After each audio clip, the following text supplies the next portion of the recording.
năng tôi nhua là cái sẽ cửa tu bố thia tu thia chẳng tao mong nữa đã đê thia chúng ta đê chỉ lọc của nhu thia toàn chỗ của nhu thia tao cầu này chả của thia cho nên tôi nhu mà chừng có thế thia mà tôi chỉ tao nhu liều yêu bố cho là yêu mà chỉ cho theo cho cái này nên chỉ non này vô này sẽ lọt lại thì yêu chỉ bố thế yêu thế Yo. Yo. Ano. Ano.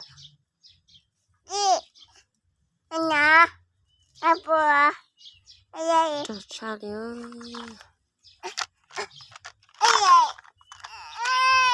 nó sẽ chọn đồ xong tuần thế nào nó biết cho nó ở thu rồi đi có sao cả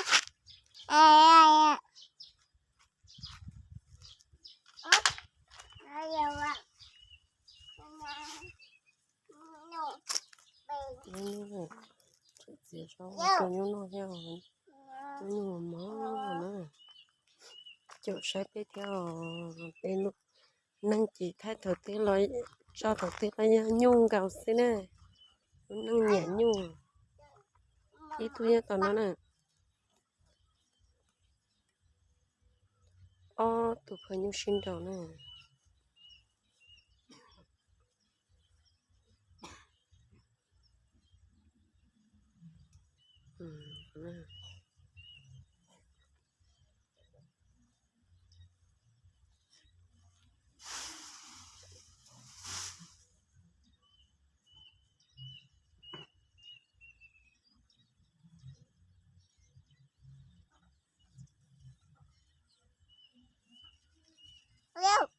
hello nhưng mà sẽ phải lòng mình mà lo phải à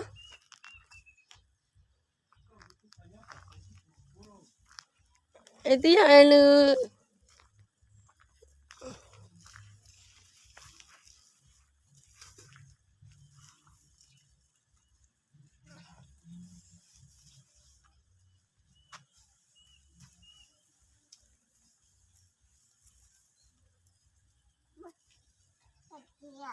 thật gì đó thật gì con chích của sư thật gì đó nó